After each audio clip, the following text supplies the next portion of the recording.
हम सभी को लेखन कौशल के विभिन्न सोपान हमने ये टॉपिक शुरू करा हुआ था, जिसकी हमने पहले 3 विधियां अनुलिपि, प्रतिलिपि और सुलेख विधि कर ली है। अब 2 विधियां रह गई हैं, जो है श्रुत लेख और श्यामपट्ट लेखन। आज हम ये भी दोनों विधियां पढ़कर ये टॉपिक भी कंप्लीट करेंगे। सबसे पहले अब चौथा आ गया है श्रुतलेख।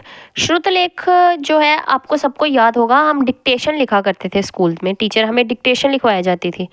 क्या है, अचानक ही कई बार हमें क्लासेस में से बुला लिया जाता था और कहते थे चलो आज आपका डिक्टेशन टेस्ट होगा। तो कभी पंजाबी की डिक्टेशन रख ली, कभी इंग्लिश, कभी हिंदी। तो इस तरीके से डिक्टेशन लिखवाई जाती थी। इसको क्या बोलते हैं? श्रुतलेख। कहता श्रुतलेख मतलब सुना हुआ लेख, या एक लेख के तौर पर भी हम इसे अनुलेख के तौर पर भी कह सकते हैं। वैसे तो डिक्टेशन होते हैं। कहता अनुलेख में सामने नमूना अनुलेख में सामने नमूने के रूप में मुद्रित अक्षर होते हैं। श्रुत लेख में इस नमूने का अभाव रहता है। कहता इसमें श्रुत लेख अध्यापक बोलता जाता है और छात्र जो है सुनकर बोली हुई सामग्री क्या है लिखता जाता है। टीचर बोलता जाएगा और बच्चे क्या है सुनते जाएंगे और उसको लिखते जाएंगे। कहता श्रुत लेख में सुंदर लिखावट को सर्वाधिक महत्व नहीं है। मतलब कि ये नहीं देखा जाएगा कि इसकी राइटिंग सुंदर है या नहीं सुंदर है, इसमें लिखावट का कोई मोल नहीं है। मेनली जो इसमें मतलब जो महत्व दिया जाता है, वो महत्व दिया जाता है भाषा की शुद्धता को, कि मतलब कितना अच्छे किसी ने सही लिखा है। ये नहीं कि किसी ने सुंदर लिखा है लेकिन गलत लिखा है तो उसको सही कर दिया जाएगा, नहीं। उसने गलत लिखा है, चाहे उसकी राइटिंग कितनी भी सुंदर क्यों ना हो, वो गलत ही होगा। ठीक है, तो इसमें क्या है, लिखावट को महत्व नहीं दिया जाता है, बल्कि भाषा की शुद्धता को महत्व देते हैं। कहते सुनकर समझने की योग्यता के शिक्षण और परीक्षण का श्रुत लेख अच्छा साधन है। मतलब ये समझ लेना कि मतलब इसका एनालाइज करना, या इसको ये हमें अगर हमें एनालाइज करना है कि हम सुनकर कितना समझने की हमारे हम में योग्यता है, उसको अगर हमें उसका परीक्षण करना है, उसका हमें मतलब उसको टेस्ट करके देखना है, तो इसका ये जो है श्रुत लेख बच्चे का वो परीक्षण करने के लिए कि वो सुनकर कितना समझ पाता है, उसका जो है बेस्ट साधन है।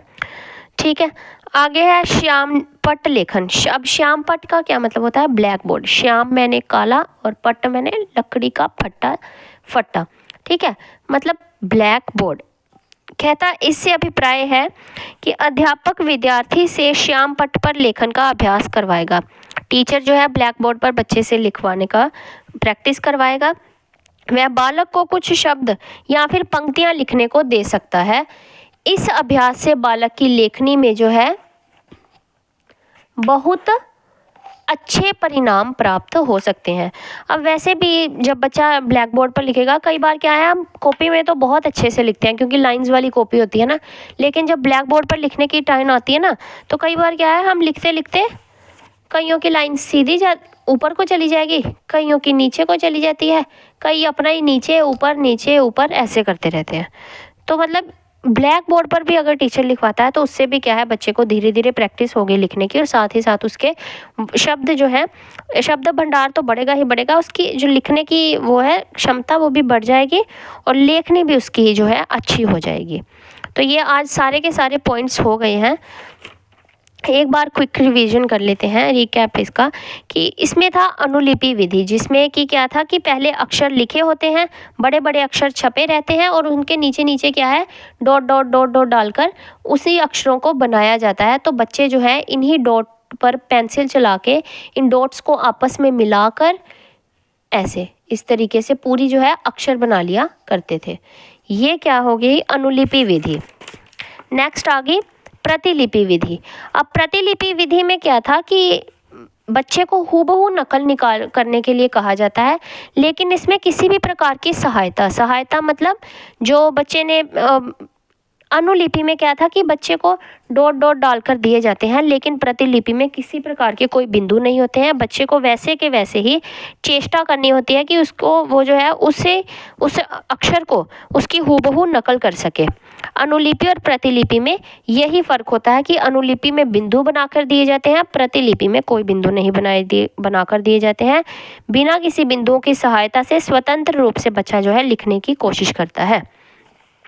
नेक्स्ट आ गया सुलेख। सुलेख जो था सुंदर लेख। सुलेख का क्या मतलब था? सुंदर लेख लिखना।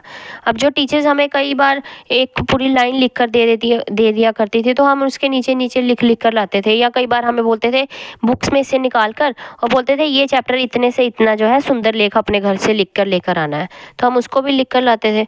वो चीज़ हो गई सुंदर लेख। इससे क्या है, और उसमें मेन चीज़ ये भी बताई थी कि शिक्षित व्यक्ति का आवश्यक लक्षण क्या है? सुलेख है, कि बच्चा इंसान कितना पढ़ा लिखा है वो उसकी लिखाई से पता चल जाता है और इम्प्रेशन बहुत अच्छा बढ़ता है।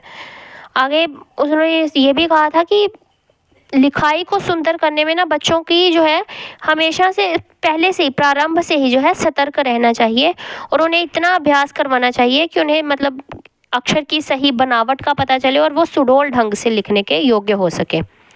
आगे आ गया हमारा श्रुतलेख। श्रुतलेख वही थी जो डिक्टेशन हुआ करती है, जिसे टीचर्स हमें लिखवाते थे। तो इसमें क्या था कि लिखा कोई ध्यान नहीं दिया जाता था। लिखावट चाहे आपकी गंदी हो कोई बात नहीं, लेकिन अगर आपने सही लिखा है तो आपको फुल मार्क्स मिलेंगे, आपका वो सही ही होगा। ये नहीं है कि अगर आपने गंदा गंदा लिखा है और लेकिन आपका सही है तो टीचर आपका गंदी राइटिंग के कारण मार्क्स काट लेगी, नहीं, गलत कर देगी, नहीं, ऐसा नहीं होगा। और अगर किसी बच्चे ने सुंदर सुंदर लिखा है लेकिन लिखा गलत है, तो उसकी सुंदर राइटिंग के कारण उसको श्रुत लेख में तो बिल्कुल भी मार्क्स जो है नहीं दिए जाएंगे, वो गलत ही होगा। महत्व जो है इसमें भाषा की शुद्धता को दिया जाता है। नेक्स्ट आ गया श्यामपट्ट लेखन, यानी ब्लैक बोर्ड पर लिखना। टीचर जो है बच्चे को ब्लैक बोर्ड पर कुछ पंक्तियां या फिर कोई पैराग्राफ लिखने को दे देता है, जिससे बच्चा जब अभ्यास करता है तो उसकी लिखावट अच्छी होती है, उसे लिखने की जो कौशल है उसमें विकसित होता है। तो ये 5 जो है 5 के 5 सोपान थे। सोपान भी एक प्रकार की विधियाँ ही होती हैं। लेखन कौशल के विभिन्न सोपान जो है, ये हमारा अभी टॉपिक कंप्लीट हो गया है। आई होप आपको समझ आया होगा। मैंने सारे के सारे पॉइंट्स करवाने की समझाने की पूरी कोशिश की है बहुत अच्छे से। तो धन्यवाद मेरी वीडियो देखने के लिए। Thank you so much.